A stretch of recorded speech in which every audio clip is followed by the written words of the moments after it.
Hi everyone, this is Sejal, your host, and I welcome you all to another episode of GMAT Success Talks. Today, we're looking at a GMAT journey that goes from a 595 diagnostic to a 715 on the second attempt. We'll talk about what changed between the two attempts and the key strategies that helped our guest the most. Hi Sidhharth, welcome to GMAT Club Success Talks. Hi, Sidhharth. Thank you for having me. Most welcome. Hi. Okay, so why don't we start with a quick introduction and a background of yours? Yes, sure. So, hi everyone. My name is Sidhharth. I'm 23 years old and completed 4 years of computer science at VIT Chennai. So, my interests, I would say, are the gym, video games, and sports. I also like reading books here and there. All right. So give us a little bit of your educational background. From where are you coming, and what got you into GMAT? Okay. So, I've always had my eye on the MBA and GMAT. It's always been like a distant goal of mine. Like one day I will get to do it, but I never put really much thought into it. I was just like, oh, I'll look at it when the day comes, in the future. So I was doing my I finished my computer science degree. I was enjoying computer science, but I always felt like the next step. I enjoyed computer science, but I wanted more. And MBA seemed very lucrative at the time, so that's why I decided to start pursue it and just like start studying for it. And initially my prep was very scattered. I would say it was all over the place. I would be looking at Reddit forums, be looking at videos here and there. Gman Ninja, I would say, like what started me, the proper journey started me. And I would be seeing these videos, I would be solving questions here and there, but it was very scattered. I wouldn't say it, I like gave proper effort into it. So that was 2024, that at that time it all happened. Yeah. So I mean, that was actually my next question to you. How was your early stages of prep, and what was your feeling after you gave the diagnostic test? Right. So I don't remember much because it has been like it's so long. It's 2 years ago, I would say. But from what I do remember, I remember feeling it was very hard. I did the diagnostic and I felt so burnt out because sitting there for 1.5 hours or 2.5 hours and just doing them question by question, and the questions are not easy either, right? They're very hard and they take a lot of mental bandwidth. So going through all that, it just really stressed me out. And I remember after looking at the exam, looking at the score, and like the score is okay because I just started out, but it is so stressful. I realized how big a journey I had in front of me. For studying for the GMAT, I needed to do a lot more prep than what I initially thought. Yeah, yeah, yeah.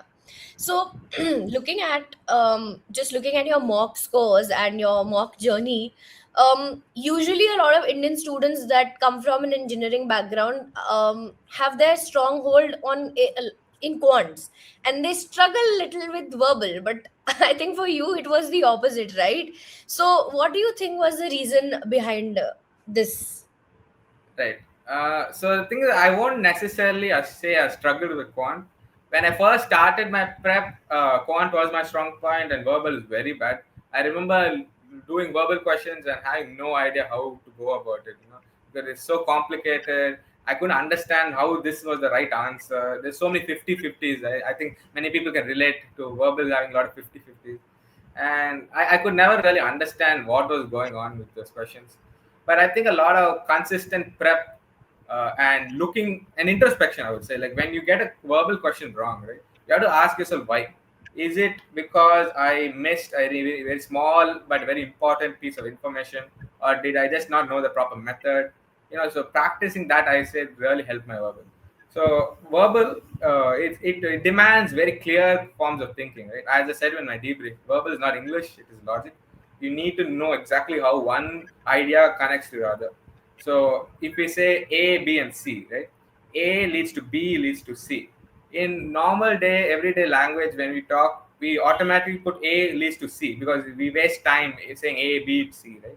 But in verbal, it demands that. It asks you, can you identify B? Can you state it out in the open and say what B is? Because that is what the question asks for.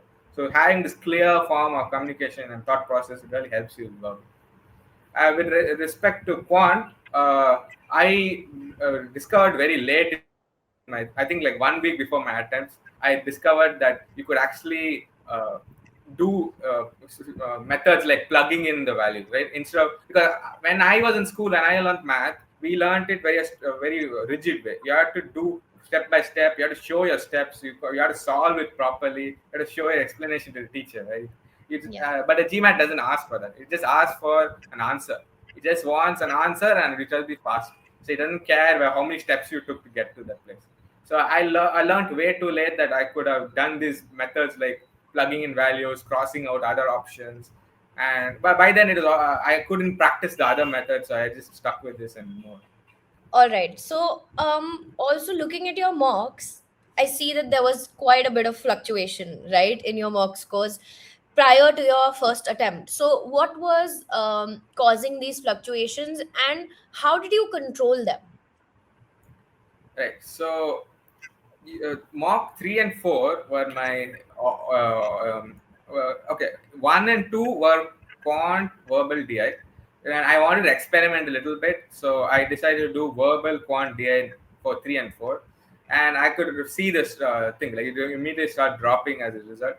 And so that's why I'll go into detail later on about section order, but this was one aspect of it. And the second was I was traveling around that time. When you see Quant 4 and 5, right, at that time I was preparing to travel and I was actually traveling. So that hecticness, a lot of stuff going around at that time. That's why I was not able to properly focus and give my all for the test. So, in your debrief, you've mentioned that changing the order of the sections helped you perform better, right? Could you Yes. take us through the challenge that you were facing at first, and then what made you realize that changing sections could be beneficial? The order of the sections could be beneficial. Yeah. Right. So I had a very startling observation as I was doing the mocks. I realized what my initial assumption was my quant will be better than my verbal, but as I was looking at my answer, my scores, and was seeing my experience, I realized my verbal is actually doing better than my quant. So I was looking into why is this the case, and then I discovered when I did quant verbal DI, the quant questions are relatively easier because since the starting of the exam, the algorithm doesn't know where to place you at. It gives you medium to easy questions to try to gauge where you are. But since I was doing quant verbal DI, so I got these easy questions, and that led to the harder questions verbal, which I was able to handle. So that is how I managed to do. But when I was doing verbal quant DI, I was getting these easy verbal questions which I was acing. But because I was doing so well in verbal, I was getting very hard questions in quant. And I recognized that I could not do these very hard questions because, especially with the time constraint, maybe we given enough time, if it was infinite amount of time, maybe I could have done it. But given that limited amount of 2 minutes per question, I didn't have the methodologies ready for those very hard questions. That's why I recognize, okay, I should take my strategy approach to this. Maybe I'm not cut out for these very hard quant questions, but I am still can do these easy and medium questions very well. That's why I'm decided to do it first when I had the most amount of energy and other pressures. Great. Okay. So, since we've discussed your section order strategy now, per se, Yeah. I think now would be a good time for us to dive into section-wise strategies for quant, for verbal, and for DI. So, could you Okay. enlighten us with tips for tips to master each section? How did you go about mastering your concepts for quants, and then how did you Okay. ace verbal and DI? All right. So I'll start with quant. Quant, you need to know foundational knowledge. You need to know the absolute basics of the math and whatever they're going to ask you. Because without that, it's very hard to go on and do the other questions, right? So once you got that foundational knowledge down, I would say it's actually pretty easy for doing it on time because you already know what steps to take. You already know how to practice math because if you're taking math in school, you already know how you have to go about things. So once you're able to master that, then you should be able to do quant well. I don't make the mistake I did. Learn to use the different methods of solving the questions. Don't just Hmm. assume you have to show the step by step. You have to go in a very rigid fashion. You can also use plugging in values. You can also try to cross out any particular options that don't match and then go from there. So finding ways to save time and be efficient is very useful in quant. Verbal is just you need a lot of practice. Verbal requires a certain form of thinking that you don't encounter in the daily world, because we just like to be efficient. We like to skip steps. But verbal demands you need to think very efficient, think very methodically, and in a very slow manner, right? So learning to do that requires a lot of patience, a lot of practice, and it not just mindless practice as well. You need to make sure that when you're doing these questions, you understand why you're making mistakes, right? So if you make a mistake in a verbal question, you have to ask yourself, okay, I made this mistake because I was thinking of this. So introspection, I would say, is very important for verbal, because if you're able to place yourself in the mindset, okay, I made a mistake because of this, and now I recognize this, I'll never make a mistake again. That will help you a lot with verbal. For DI, it's essentially an amalgamation of quant and verbal. So if you know the concepts of quant and you use the application of verbal, it'll generally you'll do well in DI. DI has its own spin to it, of course. Like it has its own ways of giving questions. There's a lot of mental fatigue with DI, because they give you so much information that's a lot of times unnecessary. So learning to navigate that, it requires again a lot of practice or mindset.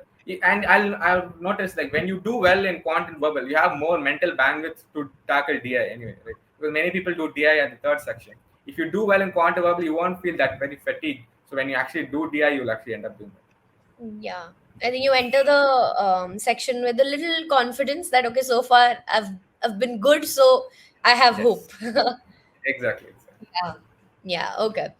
So now I'm really curious about what changed between your two attempts. So, what was your mindset before the second attempt as compared to the first one? So when I gave my first attempt, I was very nervous because it was a new environment.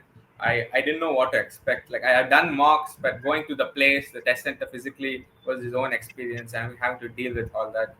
And I was also suffering from a cold at that time, so I was not at my 100% when I was doing that test. So a lot of factors were involved, and I think the main thing in doing the exam was I wanted to get all the answers at the right time. Like, I wanted the answers to be right, and I wanted it to be under 2 minutes, which frankly is impossible. Right? If in the GMAT, it will never let you do that. So I had this kind of perfectionist mindset that I think kind of held me back in my first attempt. So when I finally did my second attempt, I decided, you know what, I'm going to have a timing strategy. I'm going to follow. I'm going to be okay missing questions, even if they're early questions, even if they're easy questions. I'm going to miss them if I can't get them. I can always come back to it later if I need to review them, because I'll have time. So I was okay with the fact that I'm not going to get 100%. I was like, okay, if the answer doesn't appear right to me, I'm not going to try. I'm going to skip and move. So having that, I would say that mindset, can score to be high. Oh, all right. Okay. So before we move to talking about the D Day, why don't we discuss quickly your prep strategy? Like, I know that you were managing a full time job while also studying for the GMAT. So, how would you manage your time? How would you incorporate your study routine in your daily work routine? And how would you keep up with the practice? Okay, so I recommend you either, if you self study or get a coach, but you need to have a very consistent study schedule. You cannot let it be whenever you want, because that's the mistake. When I first started studying, I let it do whenever I want, and because of that, I never actually ended up making any real progress. So I recommend buying a course or getting a mentor or somebody who will make you consistent and make you study every day. And because once you start studying every day, right, it becomes a habit. And once it becomes a habit, it becomes very easy to do. You no longer have to fight yourself to study. uh, one more thing I would recommend is studying early in the morning, because if you study late at night, especially my case, right? If you're working and then you're studying, you won't have any energy. You're already spent. So that day you can't do any more studies, I would say. So I recommend studying before you go to the office, maybe waking up a little early. Then you can also sleep early as well, because you're freshest during the morning. Then you can finish your studies, and then you can get on with the rest of the day. So a lot of stuff is involved, of course, but having the priority first mindset. Is GMAT your number one priority or not? If it's not, your life will reflect differently based on how you treat it. Right? If GMAT is your number one priority, how will you do it? You will want to do it every day. You will want to do it first thing in the morning. You want to give it the respect it deserves. Right? if you have that respect for the GMAT, I think you'll do it. Yeah, I absolutely agree. So would you quickly also mention the uh, test sources or the target sources that you um, used for your entire prep journey? Right. So when I first started my prep, I was mostly just doing it from GMAT Club and GMAT Ninja. I was just looking at these questions because I was not fully invested. I was just seeing these free sources. But once I got serious and I decided, okay, I need to actually put effort into this and show my commitment, I bought a 6 month plan from TTP and I fully completed. Went through A to Z. I used all the questions that was available there. I read through all the material. So after that 6 months and I finally completed, I was like, okay, I'm done. I'm ready for the exam. So I started practicing mocks. That time I used official mocks. And so I would, the month of December is when I started doing my mocks. So every week, every weekend, I would do one mock and then analyze it, see what went wrong, and so on. I use the GMAT Club free questions as well as a way to like keep myself honest. While you since you're doing it once a week, you want to have some practice in between the mocks as well.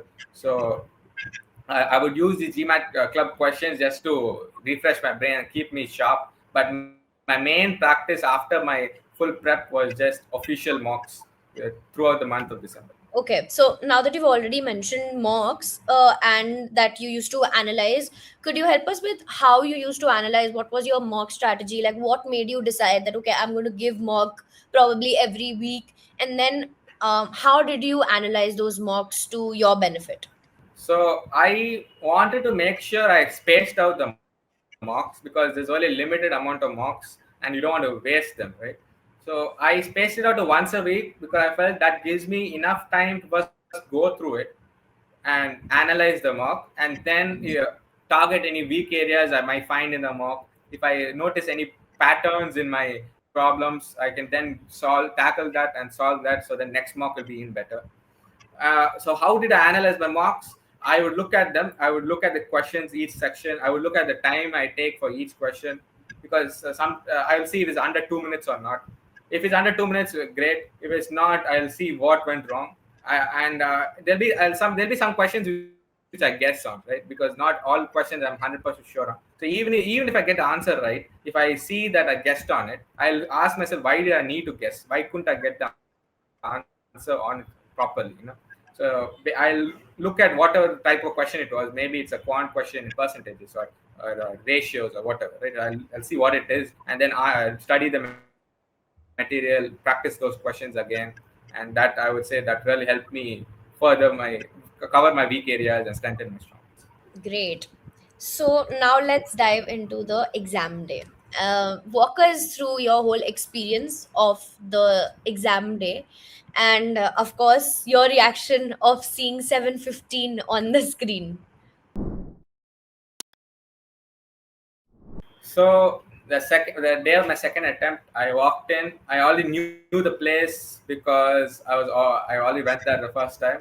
I already knew what to expect. So I just sat down and waited. Before I entered the test center, I did some practice questions just to keep my brain sharp, so I'm ready for the exam. Because some people warm up the first two questions on the test. I didn't want to do that. I wanted to be ready from the question number one itself. So I did some practice questions. Then I just sat down and waited before they called me. And I made sure not to think of anything at that time. When I was waiting, I made sure not to think of anything. I'm not going to think about my future. I'm not going to think about my target score. I'm not going to think about even test taking strategies. I'm just going to focus. When the question comes in front of me, I'm going to focus on that one question alone. I'm not going to look at any other question. I'm not going to think about the further sections down the line. I'm just going to focus on what I had in front of me. So I sat down. I got the questions. I applied my time taking strategy. So I have the strategy of first I take 30 seconds to analyze the question. I'll try to understand what the question is asking me to do. In those 30 seconds, I'll then make an estimate of how long it will take me to solve the question. If I can solve it in 1.5 minutes or less, I will solve it and then go on. If I can't solve it in 1.5 minutes, I will skip the question. Even if I can answer the question, it will take me like 3 minutes to answer the question. to answer the question is not worth it. So I skip it, and maybe later on when I have free time, then I will actually go back to it. So because of this, I ended up having 10 minutes left for my quant and 10 minutes left for my verbal as well. So I had to go back, review it, and see it again, and go on from there. So that's how it went. My quant and verbal went pretty fine. My DI by the DI point, I was getting a little tired. I remember marking a lot for review, but I didn't have enough time to actually go and review all of them, which I was like, okay, fine, it's done. So I finally clicked submit, and then I saw my score. I saw 715 there, and I was actually shocked, because I, I expected something. I didn't know what to expect. There was no like fanfare. There's no pomp. There's no sound. There's nothing to signify you got a 750. It's just the S715 written there, and it didn't feel real at that time. So I was just sitting there taking it in. I was like, oh, okay, it's finally done. I don't have to deal with this anymore. I'm done. So much of my prep, so much of my time has gone into GMAT. I love the journey, but it also has to end. So finally, it's over, and I took a sigh of relief. So after that, I went home and I treated my parents to a buffet at the Hilton's. Oh, so sweet. Great, man. What quite the journey, I would say. Before we end the session, is there any advice apart from Yeah. everything that we've discussed so far that you'd like to give other test takers? I think the part where you mentioned about not thinking about the future while you're just before your screen waiting for the exam to begin is a great advice. But something other than that that you've not mentioned so far that you would like our test takers to know. I recommend not ever like giving up, because initially in the beginning stages you'll encounter so much difficulties, you'll encounter so many problems. You won't know where to go, what to study, what to do.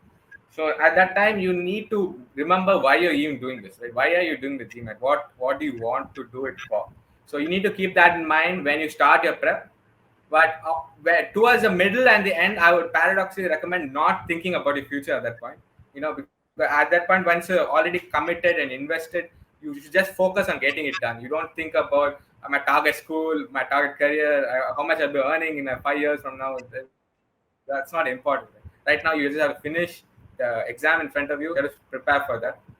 So I would recommend like doing it consistently. Right, you need to have a habit of it. You can't do it once in 2 weeks. You need to do it every day. Have some allot some time to it. But at the same time, take your breaks. I recommend studying till lunch. If you don't have any work or anything, study 2-3 hours from morning to lunch, and then you're quitting it, being done with it for the end of the day. Rest of the time you can spend with your friends, your family. You can watch something that is not so serious. You can watch a TV show or movie or anime or whatever, and just relaxing a bit. Remember, this is still your life. You need to have fun. You can't burn yourself out just doing the GMAT day in day out. You need to relax and balance the two essence. I think that's about it, I would say. That is great. That is great, Siddharth. All right. I think I would take this time to congratulate you on your amazing score on your second attempt. And I had a great, great time talking to you. And I'm sure Thank so did our viewers. Thank you for sharing your journey again with us and motivating other test takers along the way. Thank you for being here, Siddharth, and sharing such an insightful journey with us. Thank you, Sajal, for doing this. I really enjoyed sharing my experience and helping future. I relate to a lot of people who are going through it right now.